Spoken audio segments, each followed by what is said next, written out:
ചതിക്കുമായിരുന്നില്ലേ?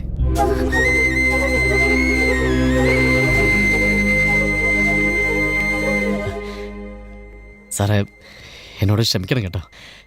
Sarah ആരാന്ന് പോലും അറിയാതെ ഞാൻ എന്തൊക്കെയോ മനസ്സൊരുപാട് വിഷമിച്ചിട്ടുണ്ടെന്ന് എനിക്കറിയാം. ക്ഷമിക്കണം കേട്ടോ സാറേ.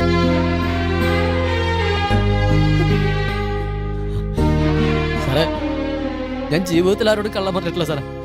അതുകൊണ്ട് തന്നെ ഏതാ കള്ളം എന്താ കള്ളം എന്ന് അറിയാൻ മേലാണ്ടായി. റബ്ബർ ഷീറ്റ് കൊണ്ട് സൊസൈറ്റി കൊടുക്കുമ്പോൾ ഞാൻ ത്രാസിന്റെ സൂചിപ്പേലും നോക്കിയല്ല. അങ്ങനെ നോക്കിക്കഴിഞ്ഞാൽ വലിയപ്പെട്ടത് നമുക്ക് വിശ്വാസമില്ലെന്നല്ലോ സാർ എൻ്റെ അർത്ഥം, അല്ലയോ? നമുക്ക് സംസാരിക്കാം.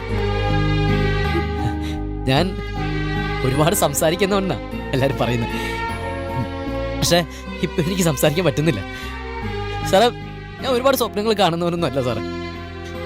ജീവിതത്തില് ഒരു മോഹമായിരുന്നു ഇത്. അതാ തകർത്ത് കളഞ്ഞത്. സാറേ, ഇനി ഞാൻ സാറിനെ വിഷമിപ്പിക്കാനൊന്നും ഒരിക്കലും വരികയല്ല കേട്ടോ.